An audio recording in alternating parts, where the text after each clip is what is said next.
老前人们的牺牲与奉献，还有前人啊，然后点完师们，还有各位领任组长、监写们的带领，那后续才有这个机会，然后来这边跟大家做这个简单的学习分享这样子。那今天想跟大家分享的主题是这个忏悔与放下。对，也就是像刚刚尹任所讲的，就是忏悔跟放下，就是说起来好像都很简单，但是其实真的要做到，其实是都不是都有难度的这样子。对，所以今天就跟大家一起来，或许这边列的副标题是说，我们希望我们可以从心出发，也就是说我们要从我们的心去认真的思考，然后，忏悔其实就是我们一定都会有一些过错，那些过错就有点像是，我们今天可能，去有点像去田里做事啊，那可能弄脏了身体，那些脏的衣服呢，我们要把它洗干净，其实就有一点像是我们犯了这个过错，那其实我们的内心，我们都知道说，我们在佛堂，我们知道我们就是要找回我们原本的那个初心，那个初心其实是很清澈、很平静的，那我们只是这些罪过可能就是把它给覆盖住了。那我们希望可以找回那个原本的初心的清净跟自在这样子。那有了原本的那个原本的初心，那就会自在。对，好，那接下来想跟大家谈，就是说，我们以前也来看，就是后学想要跟大家讨论，就是可能后学的动机是因为，可能当初在想这个主题的时候，刚好是在我们1年1度的年终回国班。那，或许觉得这个其实是一个很好的一个做法，就是其实我们每一年起码透过这一个年终回国班的时候，我们可以去仔细思考我们这1年来我们有犯了什么过错，然后我们有对前贤啊，或是对我们周边的人啊，同事也好，我们有没有做不好、不圆满的地方？那透过这个年度长班1年呢，我们起码有这一次机会来反省一下自己。那所以或许在那个时候就想说，那可以来，想说我们可以去读一些经文啊，看看说，在这个经典当中告诉我们忏悔可能是有什么方式的。那忏悔与放下，就是或许就想说，可能因为或许自己在面临到的这个过程里面遇到过错，然后我们很容易会想要忏悔，可是，在忏悔之后呢，有时候会很容易在处于一个懊悔的状态。那怎么放下？或许觉得是或许自己没有做得很好的部分啊，所以这个部分就想说，也提出来，然后想说跟大家一起讨论这样子。那所以后学这边列的是说，何谓忏悔呢？就是说，其实我们在那个六祖坛经里面，我们都知道说，忏就是忏其前也，然后悔就是悔其后过。就是说，忏的话，我们就是我们去对过去的所做的，在这个当下之前过去所做的这些不好的事情，然后罪过，我们去仔细的忏悔它，改过它。那悔呢，就是指说我们要去预防我们之后有可能犯的过错，那或者说我们在未来如果真的是犯了什么过错，那我们要去悔改它，这样子。那所以说忏悔其实就是包括前面后面全部的我们都一起去忏悔这样子。那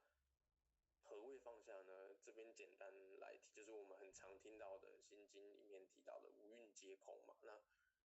五蕴就是我们所知道的这个受想行识。那其实，在忏悔的过程中，或许我们会时常，我们可能有一些罪恶感啊，我们有后悔。那这些其实都是在这个我们五蕴，我们可以感受，我们的心念可以感受。那我们最终要知道说，这些其实都是空的，我们不需要很执着于它，因为它是会一直改变的，一直变化的。那我们要学习说，我们就如实的关照它，然后放下它这样子。对，所以今天会来跟大家就是比较从经典中我们去看说，何谓忏悔和放下。好，那经典中的忏悔呢，我觉得这边有列了几个。那像我们，首先想跟大家提的是这个《延华经》，它有一个很有名的忏悔节，就是说，往昔所造诸恶业，皆由无始贪嗔痴，从身语意之所生，一切我今皆忏悔。然后接下来会再跟，因为应该说这句话呢，后面我们会来做一个详细的解释。那第二个呢，我们也会谈到六祖坛经他所说的这个无相忏悔的部分。对，那最后呢，就是我们时常应该说我们有会听闻在这个佛教里面有提到的，就是说罪业它本空，也就是我们刚刚提到说，可能从忏悔到放下呢，我们必须了解说，其实我们所造的这些罪业，其实它也是一个空其实本来是空的，就像我刚刚后学所说的是，我们的原本的初心其实都是一个很纯真纯净的心，那只是可能被我们的这些业力啊，或者说业障，我们去遮住了。那我们要怎么从学习这些智慧，然后去让我们的心又回归原本的那个初心的清净，这样子。那所以说他说这个心若灭时罪亦亡，那就有点像是我们理解到这件事情，那其实我们就把这个罪放下了，这样，然后是则名为成长悔，这样子。所以或许这边想先跟大家来探讨的是这个往昔所造诸恶业，皆由无始贪嗔痴。这句话呢，在这个《华严经》里面，它其实是告诉我们说，其实我们往昔所造的作业，也就是说我们所造的这些恶业，其实是从我们以前，那以前也就是包括说，可能不止这一世，因为我们都知道，我们都知道说，在人的一生，就是我们其实是经过累世的因果，然后才会有这一世的一些因果业报。那所以说，透过累世的这个因果轮回所造成的业力呢，它都是由这个贪嗔痴而来的。那也就是说，我们可能过去所造的这些恶业啊，都是经由这个贪嗔痴。那我们也知道说，贪嗔痴就是我们很熟悉的五毒里面的其中的三毒。那五毒呢，有这个贪嗔痴慢疑。那贪呢，就是说我们对喜好的事物很过分的很去喜好，或者说有些人很喜欢钱财，有些人很喜欢漂亮的衣服这些东西，如果太多了，已经太贪或是执着，那也是不好。对，那嗔呢，就是说我们会有嗔恨心，我们会去对一个人产生怨恨啊、愤怒，或是生气，其实都是发起的一个嗔恨心。那疑呢，就是说，可能我们在这个学习路上，我们有很多时候是不明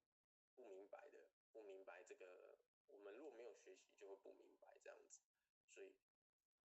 我们要透过我们学习这些经典，然后来让我们这个无明渐渐，我们可以拨云见日这样子。对，那慢呢，就是我们会有很骄傲自大的心啊，就是会觉得我什么都是对的，也就是就是我们会有一个很大的我啦。对，就是在修行的过程中，我们是尽量要把这个我慢慢缩小这样。对，那这个慢可能就是一个我很大的一个展现这样子。那疑呢，就是可能我们会没有信心，会有一些猜疑，那没有信心就没有力量嘛。那我们如何？所以刚刚所说的这一五毒呢，就是我们可能或许是这样觉得，说我们可能一出生啊，可能会有一些人他比较就是有一些人他就很容易生气，那或许他在面对悔改的，他想要去改过这个很嗔恨心好，那他是很努力想要去做，但是他可能还是会在这个过程中感到觉得，哎，为什么我就是这么容易生气？那或许觉得要去了解的是说，或许我们这一世，我们不能只看到我们这一世，我们还要看到我们的累，我们要理解我们这些呃以前往昔所造诸恶，也就是包括我们以前所有前世就是累世所造成的恶业，才会累积到这一世的因果，所以我们要去理解，那才有办法让我们的心平静下来的，真实的去忏悔，这样子。对，所以嗯，就是说往以前世我们不知道，所以我们今生我们应该要去透过这个理解，然后努力的去忏悔，这样子。对，那所以说前面这边是让我们理解说，我们可能有累世的因果而来的业报，那我们要去忏悔它。那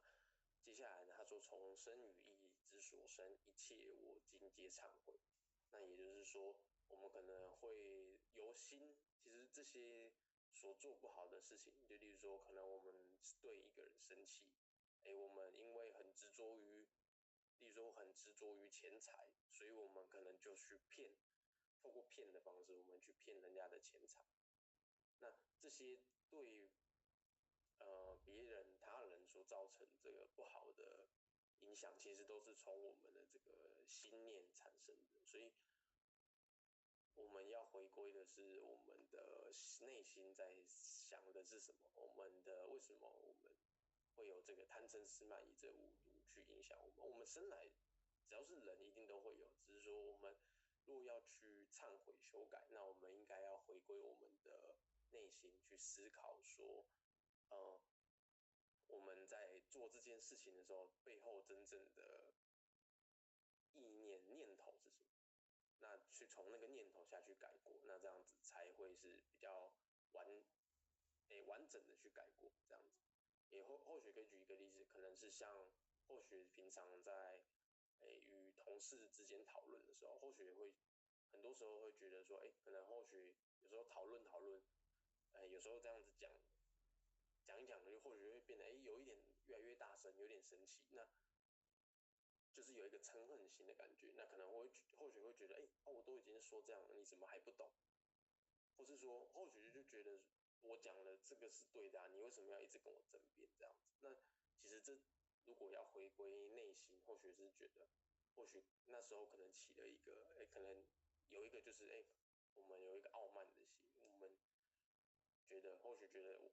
我自己这个我是很大的，我是很就是我是很大的，那别人的想法其实是不是对的？只有后学想的才会是真的。所以说，那其实是一个慢骄傲的产生的嘛。那我就后学就变成要回归这个内心的想法而去改过，那才有办法真正的去改过这样子。对，那所以说，他这边给大家的两个或许觉得两个很重要的点是，我们要知道我们的业报是累世而来，然后我们所做的这些不好的表象的事情，其实都是从内心而来，所以我们要回归我们的心念去改过忏悔，才有办法。对，所以也就是或许这边自己认为，就是说忏悔呢，其实我们应该是要向内去修了，也就是回归到我们的初心。那在我们儒家，我们很常听到说，人非圣贤，孰能无过？对，也就是说，或许刚刚提到，其实只要生而为人，我们一定都会有贪嗔痴慢疑这五。因为如果我们都已经修得圆满，那我们就变成我们可能是佛菩萨，那也不是人，也不是就圣贤人，那他们终究是人这样子，所以他们一定会有犯错的时候。那只要能改呢，那这个就是一个很大的善。所以我们要知道说，我们不要去畏惧这个我们犯的过错，我们应该要做的是，我们可以因为或许觉得我们要能改过的第一个重点就是我们要先发现过错。那发现过错是很重要的，所以我们要有很好的这个觉察我们行为觉察力啊，觉察我们的行为，然后关照，就像后续刚刚讲，关照真正内心的想法，才能够清楚的去看见谈层次这样子。所以必须要先发觉有过错，然后关照内心，去发现这个无毒的存在。那我们再透过我们再去真正的忏悔。那我们佛堂这边我们很常学习到我们要真修实忏嘛，所以代表说，我们在修行的时候，我们要是很真诚的在修。那就像然后我们在忏悔的时候，我们也是要很真实的去忏悔，所以就是我们必须要应该说我们要看清我们内心的想法，我们不要去，因为我或许会觉得我们自己只是很知道我们内心在思考的什么，所以我们应该要内心要去思考我们真正的动机，那去了解认同了啊。或许就以刚刚的例子来讲，或许就是真的认同，可能或许很想要争得第一名，或者说争得一个，或许好像是一个懂得比较多的人，所以才会跟同事起争执。那或许觉得说真实的去忏悔，可能就是了解到这个，或许其实就是这个世界上有很多的事情是没有真的对或错的。对，那就是有的时候可能你认为你是对，那其实再过一阵子你发现，其实或许不是这样，其实是不对的。就是真正的对或错，其实这个二元其实是很难去区分的。这样很多事情是这样子，所以说，我们不需要把我们的我放得这么大，我们应该把这个我修得越来越小。所以或许是应该说理解这样去忏悔，才会比较能够真实的去忏悔改过，我才能够了解这样子。对，那所以说或许这边自己的思考是说，可能我们有时候会因为外在社会的价值啊，去引发了这个忏悔，而并非来自内心。也就是说，可能或许举的这个例子可能是比较粗浅，就是可能像有一些政治人物，或许就觉得他们应该说他们可能是被受到可能是说政党啊，他们需要派出一个人来负责任，那他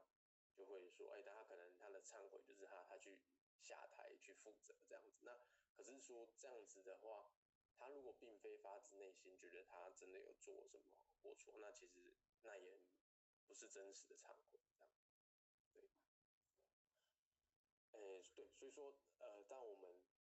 所以或许又看了一下，其实在忏悔的过程中，我们又会分成可能有试忏跟礼忏。那试忏呢，比较强调的就是说形式上，我们在这个佛像面前去跪拜，或者说真的是烧香拜拜，去透过这个形式去做忏悔这样。那礼忏呢，比较强调的是说，我们就是我们去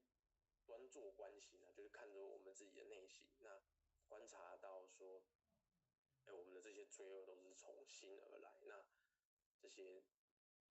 罪恶呢，其实它本身是空的，那只是我们的心被这个遮蔽了。我们去理解这个而改正的话，这个比较由内心去做一个理忏。所以说，或许这边举了一句是说，像《六祖坛经》里面有提到说，善知识这个迷人口说，智者心行。那这个东西就是像是说，真正的知识其实，如果我们一直去用，可能很迷昧的，他会一直说，但他没有真的去做的话，那他也其实没有真的学到这些知识与智慧。那智者呢，他其实不会一直把这些例如说可能我做的多好，或者说我把这些修行的过程做到好，挂在嘴边，他其实是用内心去体会，真正的去实行这样。所以说，比较像是说，可能形式上面跟这个真实的理解，还有我们去实行，那其实真的去实行还是比较重要。所以说，忏悔的形式或许认为不是重点，那重点是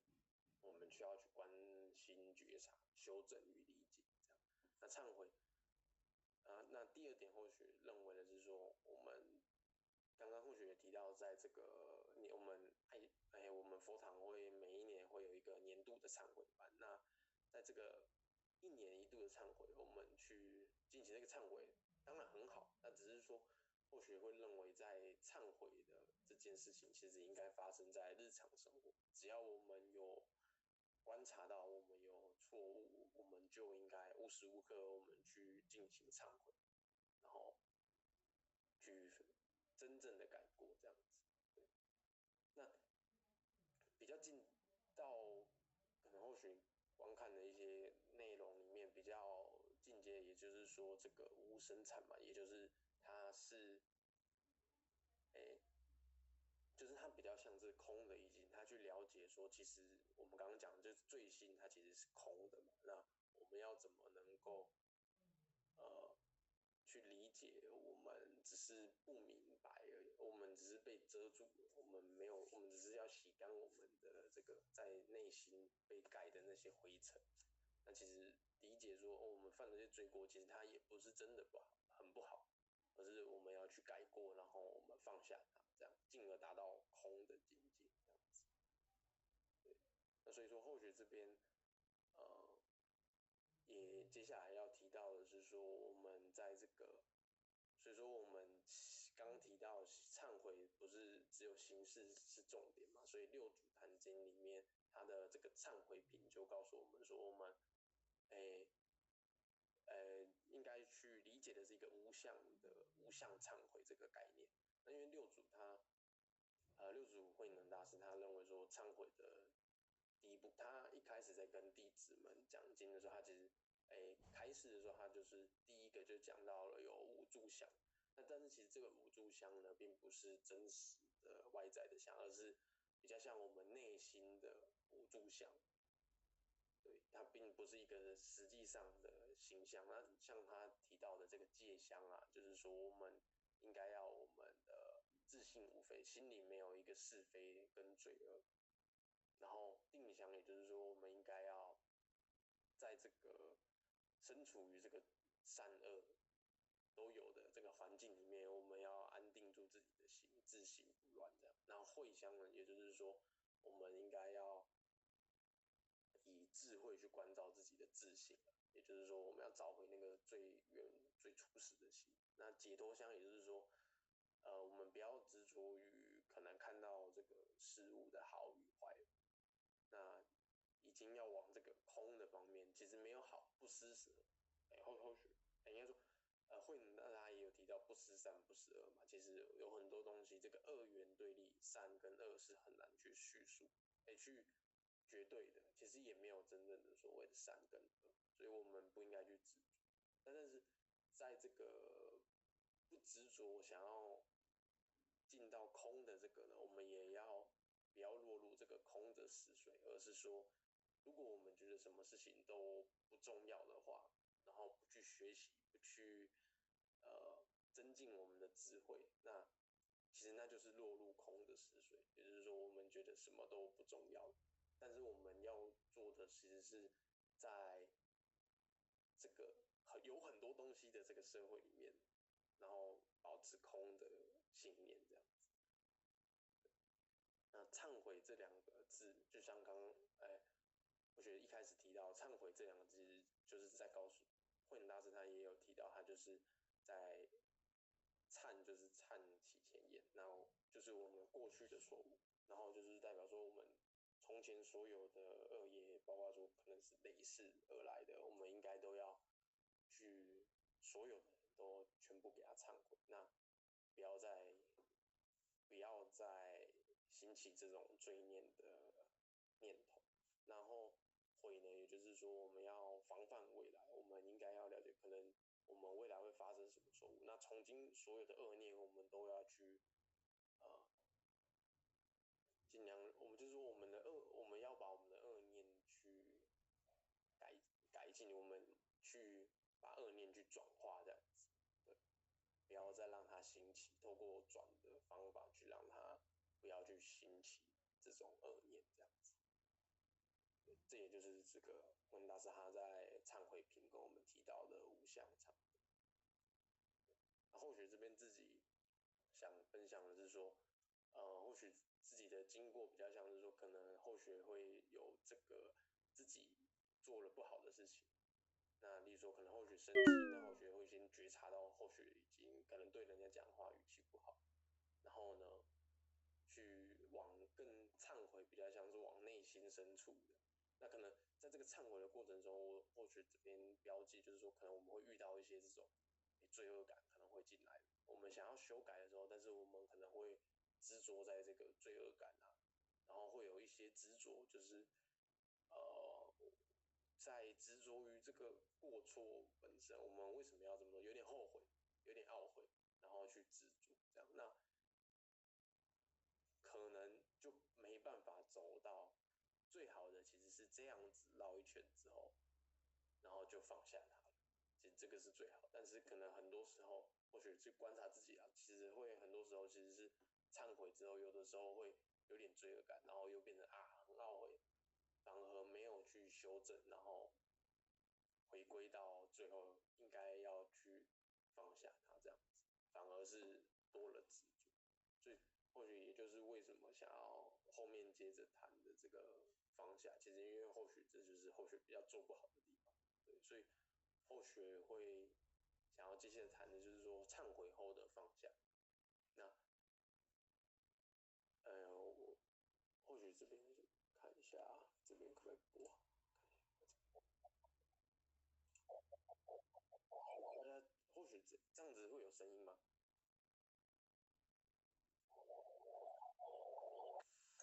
没有声音，没有声音。好，等一下，我想说给大家。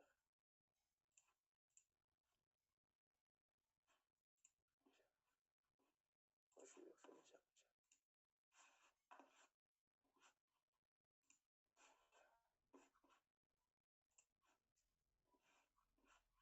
大家这样子有看到吗？站在河岸边，神情焦急过不了河。老和尚和小和尚在河边漫步。老和尚发现一女子站在河岸边，神情焦急过不了河。老和尚背住女子走过河。师傅，我们出家人怎能碰女色？我早放下她了，是你还背着她。老和尚和或许就是这个，我把这个切回PowerPoint。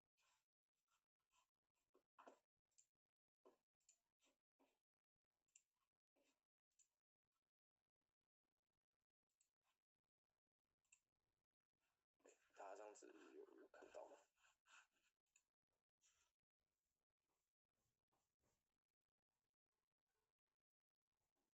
大家这样有看到吗？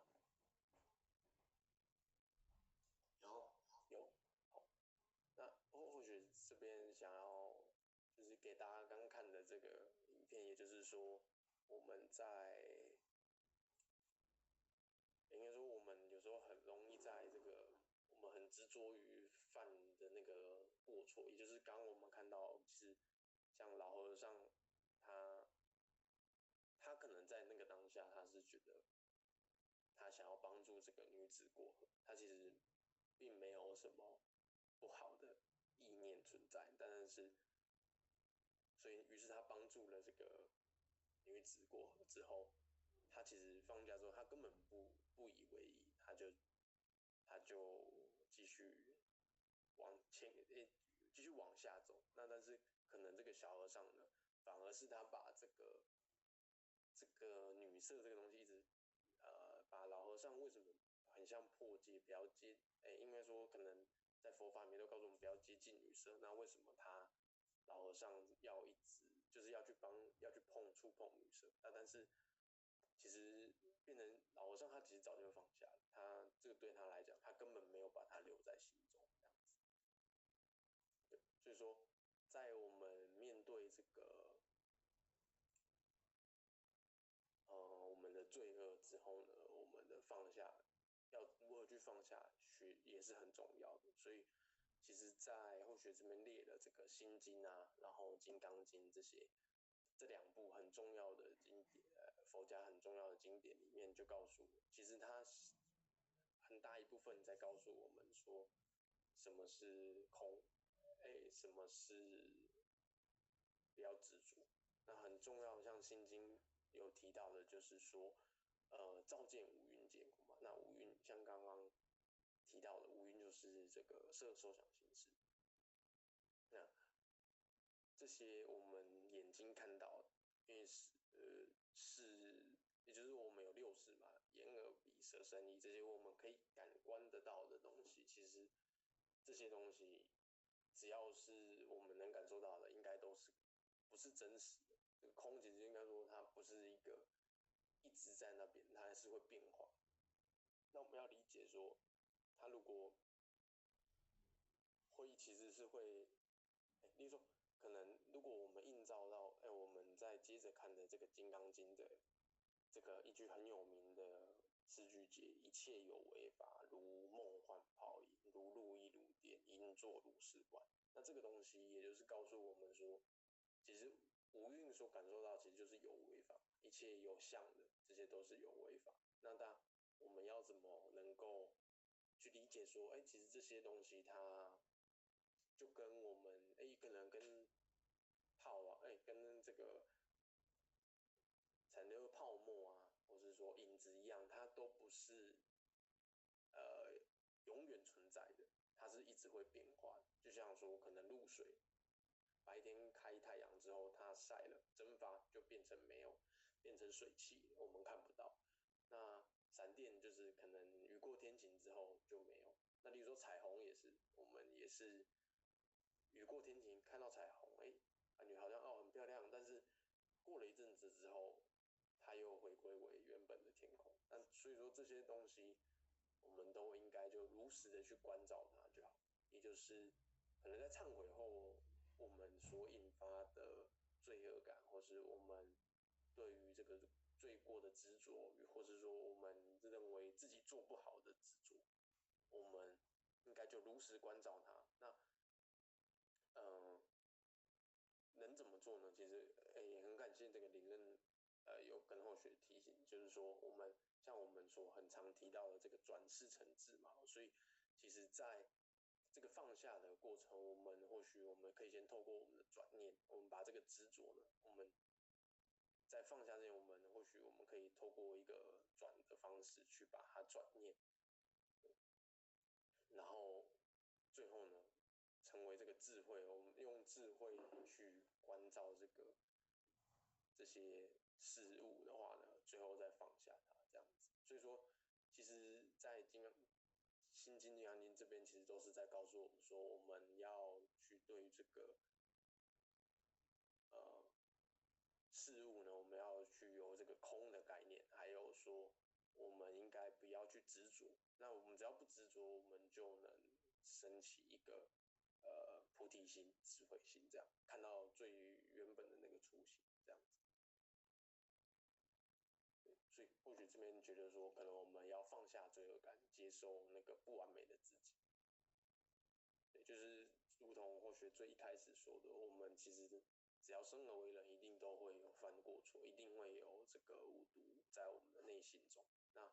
我们能够，比如说透过转的方式，像后学这边就觉得说，可能后学的理解是说，我们去理解因缘而合，有一些因果业报，那了解说，经过这件事情就是来考验我们的发生的这个过错，或是说这些事情，一定是在提醒我们需要修改的地方，毛病啊、脾气啊，我们需要改毛病、去脾气。那他透过这个因缘和合，让我们在这个时候告诉我们的不足，而不是我们一直去很生气自己，然后觉得为什么我们又做不好了？可能怎么我们又发脾气的这样子，而是透过一个简单的转念去思考说，我们这些事情发生一定有它的原因，那我们是不是透过它去学习改正？那即便下次又犯错也没关系，我们可以一直不断的，就很像说一片草原有很多杂草，一次除不干净，我们可以除第二次、第三次这样子。对，那所以说，我们如果能放下罪恶感呢，其实有的时候我们在内心的那些焦虑啊，或是我们的这些执着，其实真正很痛苦的，并不是这个外界的产生的这个事，还有这个境，其实而是我们内心想要抓住的那颗心，想要抓住那个完美的我自己，或者说我们想要执着于不要犯错的那个自己。对，那个东西其实才是造成我们自己很痛苦的，所以我们最后呢，就是希望最后的或许这边列了一句，就是说面对事情啊、处境，或者说我们遇到这个我们需要修正的这个罪过啊，我们就是去面对它，那接受它，然后处理它，然后最后呢，最重要的就是我们可以放下它这样子。对，因为我们已经处理完它，那就我们就把它给放下，这样不要一直在心中造成一个执着。所以最后呢，或许这边提及了，想要结语，想跟大家分享，就是说今天提到的这个忏悔与放下，所以很重要的忏悔就是说，我们只要知错能改的，我们忏悔这件事永远不嫌晚。其实就像六祖慧能大师在这个讲忏悔品的时候，他其实在那个当下，他就让这个弟子，就是让大家去知道说，从前念、今念、后念，所以我们这些念头，我们不要再受到，只要在那个，其实那个其实是一个瞬间的，是心念上面的改变，所以其实只要我们想忏悔，那永远都不嫌晚。然后，如果我们能够忏悔之后呢，我们能够放下执着，回归初心，然后透过转呢，转世成智嘛，我们透过我们转，然后把我们的这些执着呢变成智慧，然后转念，然后就会有成就更好的人生。那我们既然我们忏悔，我们重新出发，我们就是要从我们的内心去出发，然后去改过忏悔，放下，这样都是要留我们的这颗心这样子。对，所以说今天后学的分享大概到这边。那如果后学的分享呢，有一些不足、不圆满的地方，也请上天赦罪容宽，然后请各位前贤呢多多包涵，这样子，谢谢大家。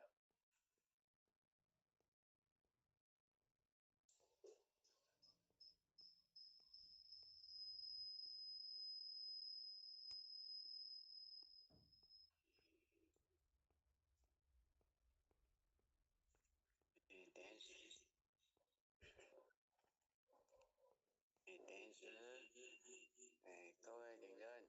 各位前贤大德，大家晚安。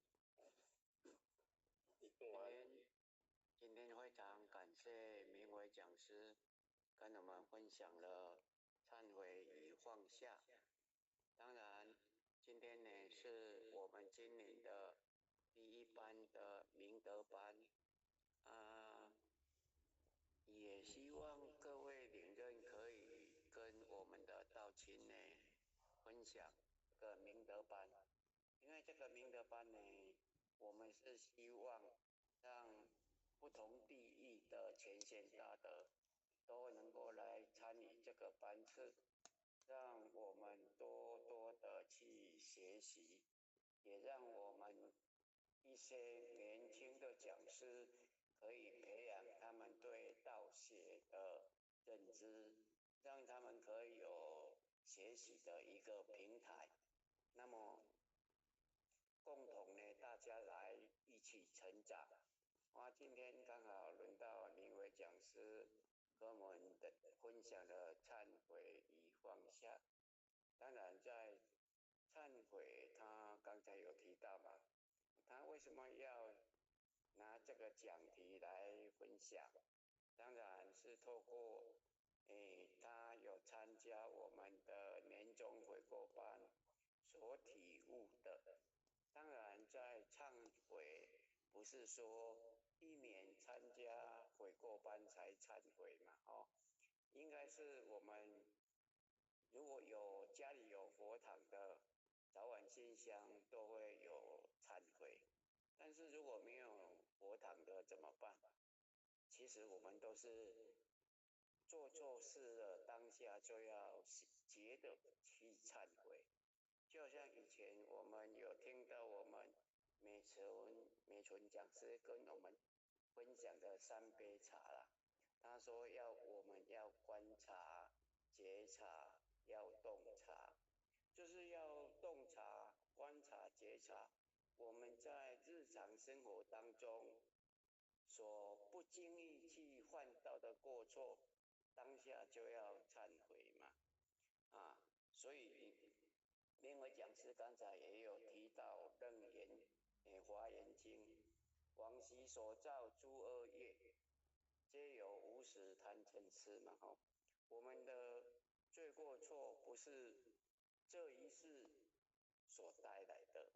往昔就是说我们是经过了累世累劫所积累下来的业力。因为我们不是菩萨，他成愿再来，我们人呢都是带业往生。业从何来？业从何来？就是从往昔我们不知不觉所累积而来的罪过错嘛。那么皆有无始贪嗔痴，无始贪嗔痴，贪嗔痴三毒，其实是我们每一个人与生俱来所具有的，它就跟戒定慧一样。你如果把贪嗔痴转为戒定慧，就可以成就。我们就是不能由贪嗔痴转为戒定慧，所以我们在日常生活当中才会有贪、有痴、有嗔。那么从身口意，所以由贪嗔痴是内在的，由内在的表现出来，从我们的身口意所做的一些不好的行为，讲不好的话，做不好的事，由这边而所生发出来的一些罪过错。所以如果当我们有犯了罪过错，一切我今皆忏，要当下就忏悔，不是一年才忏悔一次嘛。这是很重要的。所以呢，刚才明伟讲师跟我们说，最重要的忏悔是什么？它叫做不复起，不复坐。真正的忏悔是不复起，不复坐，就好像我们原为圣人一样，他不迁怒，不贰过，所以才成就圣人嘛。那么我们在日常生活当中，当然还达不到那种目标嘛，但是我们就是透过了法会，透过的上线明德班，各位浅显的分享，让我们慢慢去了解，要如何从我们的日常生活当中慢慢去转变。为什么要转变？这个转很重要嘛。刚才明伟讲师跟我们说，要我们如何去转世成智，我们就是不能在日常生活当中如何去转世成智嘛，所以才有很多的罪过错。所以呢，就好像我们在晚上读经，为什么要读永嘉大师真道歌？它里面也提了很好的两个典故。有一个典故叫做有二比丘幻银沙，玻璃荧光争罪劫，维摩大士顿除疑，犹如赫日消霜雪。这个典故是真的是我们要当下忏悔最好的一个典故，也是忏悔与放下最好的一个典故。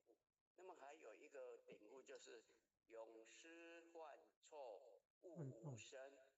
早时成佛遗经在。我看永师跟那个有二比丘，他们都是犯了5戒的杀盗淫。那他们犯了杀盗淫，为什么会有所成就？他们就是当下忏悔。当然，当下忏悔是心的清净，在事项上他还是会受到应有的惩罚、应有的报应，只是他的心里面是很清净的。他如果遇到事情来，他可以接受他，因为他做错事嘛。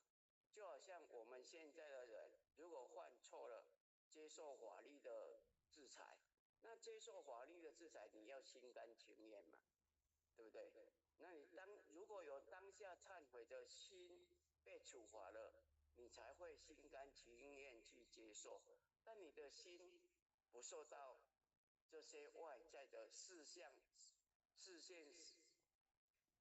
的惩罚而有所不甘愿嘛。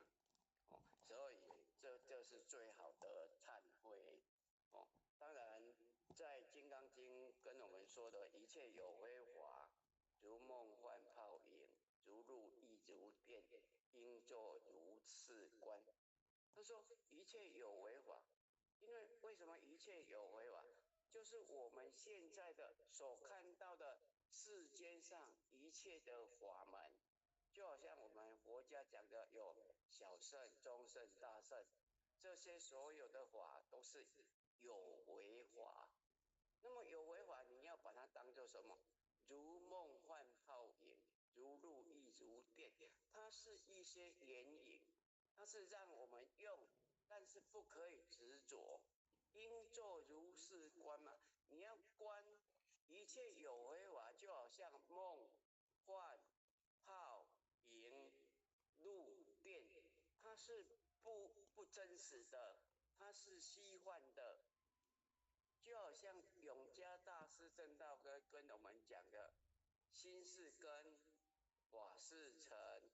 两者犹如镜散痕，痕垢除尽光始现，心法双旺性即真。心跟法其实是虚幻不真实的，唯有我们的自信才是真实的。那么我们的自信往往被心跟法所障蔽住，不能恢复本来的面目嘛。就好像刚才因为讲师跟我们讲的六祖最经典的一句话嘛，就不思善，不思恶，那个是明本来的面目嘛。我们的本来的面目都被心跟法所障碍，太执着于心，太执着于法，太执着于心，就是有我执；太执着于法，就是有法执。因为心跟法就是让我们用的不一定，就好像比如说，有的人会执，我是修小乘法的，我是修中乘法的，我是修大乘法的，他会执着在各种法门。但是你如果说可以知道说，哎，哪一种法我就修哪一种法，不必说太执着于小乘、中乘、大乘的，因为这个是因人而异，就好像孔子说的，因材施教而已嘛。他说会达到那个彼岸的东西，不要太执着于心法的层次，他只是因材施教而已嘛。所以呢，在忏悔与放下的过程当中，如果我们真的是做错了事，就是当下忏悔，可以学习，慢慢学习，不负起，不负做，才是真正的忏悔嘛。就好像放下，就好像我们知道嘛，每一个人在喝茶的时候，他只有两个动作嘛，拿起跟放下。这两个动作看起来是很简单，但是在我们修行的过程当中，你要如何学习拿得起、放得下，就要有很大的功夫。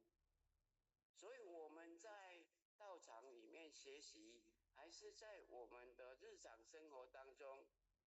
与人在接触的时候，真的是要拿得起、放得下，就是让我们慢慢去学习。虽然看起来是两个小动作很简单，但是一辈子呢在学习，我们都一辈子在学习放下、放下、放下，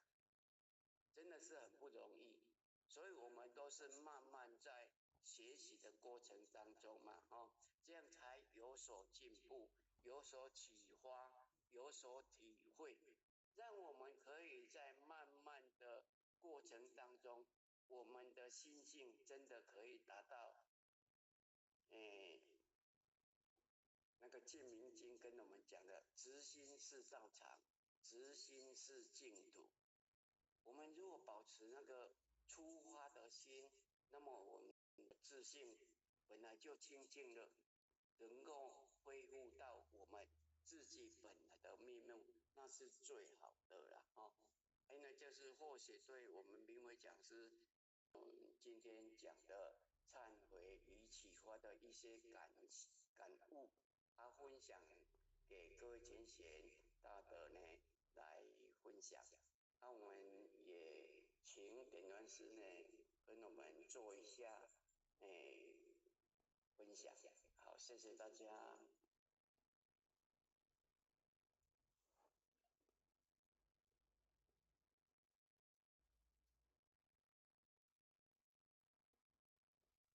各位点传师，各位领任、副领任还有组长、各位前贤大德，大家晚安。那今天呢也非常难得邀请到我们明伟讲师因为明伟讲师呢，其实平常呢他也在公司也是蛮忙的那但在这圣环并行的当下呢，那唯有就是圣环并行能够圣环并行，那非常的难得今天呢真的也拨空呢来为我们慈悲这个主题呢也就是忏悔与放下忏悔与放下。那之所以人生来讲呢，当然不可能没有犯错，有的犯错，有的是在有意无意无形之中，有形无形当中呢来造下这一个口错这个言语还有这个动作。所以说在我们佛规第15条，就是我们要能够谨言慎行尽量呢就不要造下这个这一个过错因为在平常当中呢我们能够注意到言行举止谨言慎行的话呢，自然而然就会减少就会减少这一个错误然后呢还需要透过这一个忏悔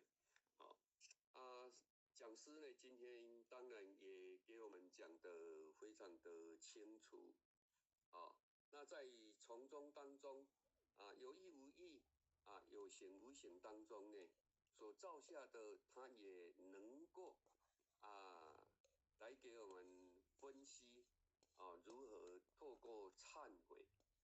唯有忏悔才能够放下经过忏悔放下之后呢，你的自心呢自然就会回归到这个清净而无碍所以呢，毕竟要经过这一个忏悔的一个程序。虽然在忏悔来讲呢，有这个事项以及理项那我们当然要从理项才能够断除这一个这个根源那一个过错呢，也才不会持续不断的所以说呢我们能够透过这个主题了解，那真正的忏悔呢其实就是要看见自己的无明以及习气。那我们如何呢来看见这一个无明以及这个习气？这也就是我们在修办当中呢我们在学修讲办法，所有道场的课程，其实讲师呢不断的在阐释五教经典。那经典就是一面镜子所以说呢在这个讲师叙事五教经典当中呢能够来叙述出众生在人世间比较会去造下的一些不足能够透过讲师的慈悲，那我们在这当中能够听闻道理，从中来察觉自己，关照到自己内心的无明以及自己的习气，真的有的时候呢，我们平常认为已经习惯的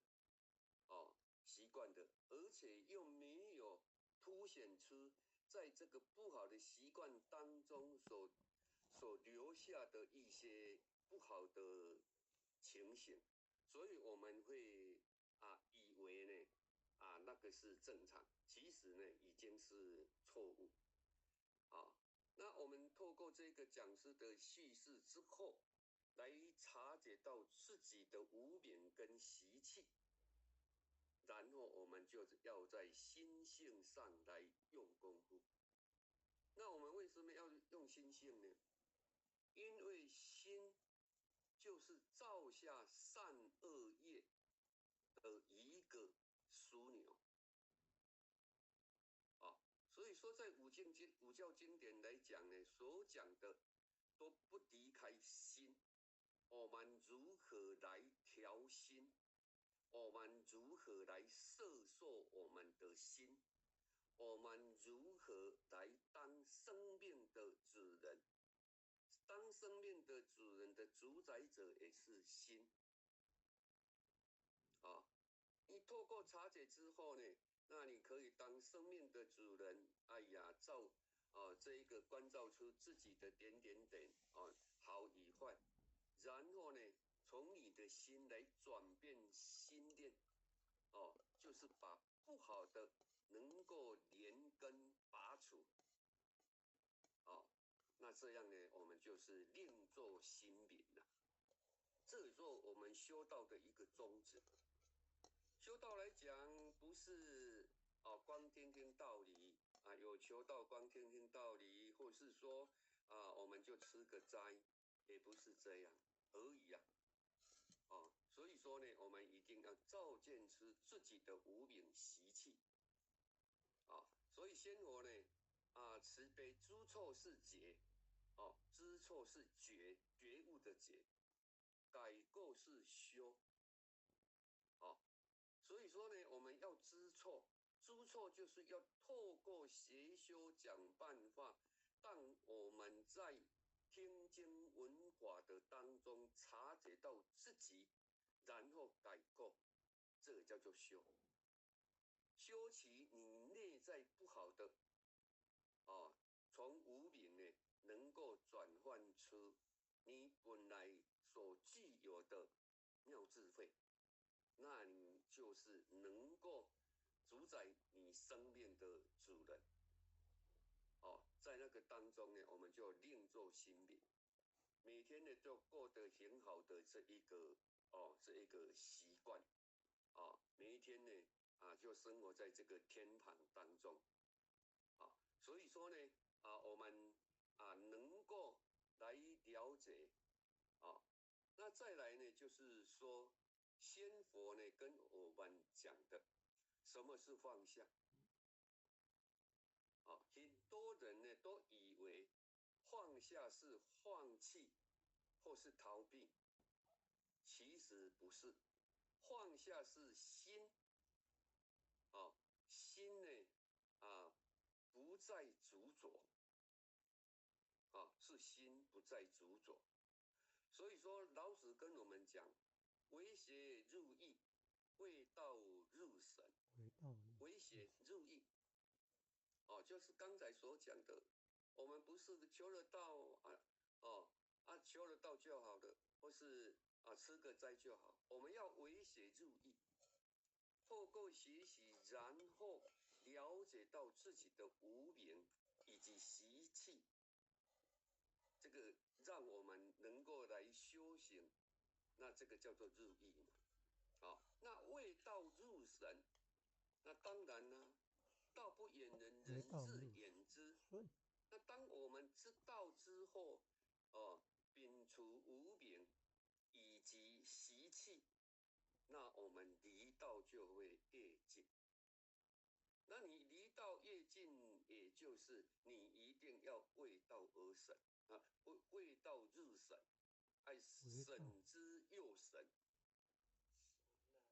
审之又审，以至于达到无为达到无为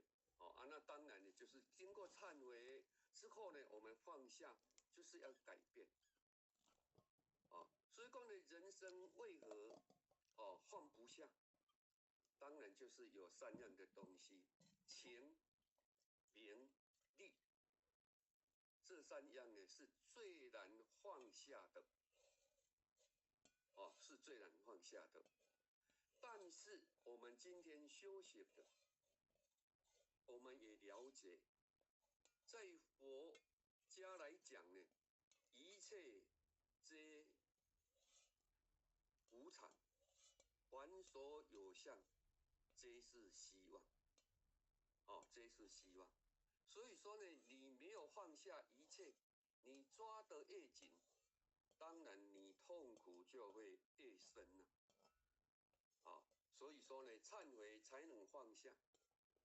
忏悔才能放下。很多人放不下，其实是因为不肯承认自己的错。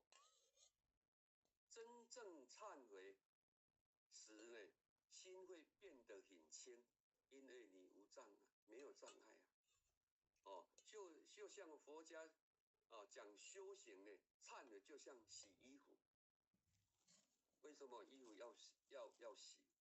就是有脏了你透过忏悔，就是像是你在洗衣，它就会减轻嘛，你心就没有负担嘛所以你就会越来越快乐。所以仙佛呢跟我们慈悲，忏悔一念，罪业消迁罪业消迁，这也是我们6万多年来呢，难免都会去遭遇到的所以说呢我们要透过这个忏悔来消灾才能够解业了那放下呢，也才能够自在。人之所以痛苦，是因为太执着因为太执着。所以说呢在这个道家的思想呢，庄主跟我们讲，智人无己，智人最高品格的人，没有自己，就是没有私心了就是公心了如果你没有私心，你是公心，你就没有负担就像天地，它无私，无私就是没有二元对立，没有说哎这个是好人，这个是坏人，这个是有钱没有钱，就像那个太阳，它照射万物，它是没有选择说好人跟坏人，它都一样，所以智人无己神人无功。我们平常所在道场或是在社会上帮助到别人的，我们不要执着功德，要放下嘛。圣人无名我们今天所做呢，也不是为了我们的功名，为了我们的名气，不要想说我做了这样，就是要让人家赞叹，要得到人家的掌声。那圣人是不会这样的。所以说先我跟我们讲呢，心作无着，无足了天地皆宽，天地皆宽所以说呢，我们在修道当中呢，我们就一定要能够为道入省忏悔是修道的开始，放下是修道的自由当人肯认错，能放下，心就会回到清净心就会回到清净。忏悔是喜心，放下是自在，觉悟是回家所以说呢我们今天非常感谢我们明日讲师的慈悲为我们来开示的这个忏悔呢与放下相信大家呢能够都已经有所体悟的。那当然讲师讲的领会的是他的那我们今天既然授课，我们也要受教如果透过这个课程来反观自己，让自己借着今天的课程来调整自己，忏悔自己，放下自己那我们就能够达到儒家所讲的修行，它的宗旨就是实践用在自心当中，这样那或许呢也不再耽误大家的时间了那第一，感谢我们明伟讲师的慈悲，以及各位浅显大德呢能够的护持那希望呢我们这个明德班呢各位浅显呢能够更多的浅显能够来护持感恩。最后或许祝福大家身体健康事事如意感恩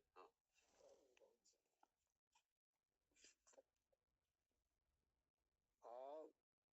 那我们今天还有明德班就上到这里，我们一起闭班，大众请起立，一起闭班，向无极拉母行三鞠躬礼，全道玉鞠躬，再鞠躬，三鞠躬，感谢点人师慈悲鞠躬，感谢神领任慈悲鞠躬，感谢讲师慈悲鞠躬，坤道玉鞠躬，再鞠躬，三鞠躬，感谢点人师慈悲鞠躬，感谢神领任慈悲鞠躬，感谢讲师慈悲鞠躬。好，大家戴耳读经见，晚安。父亲节晚安。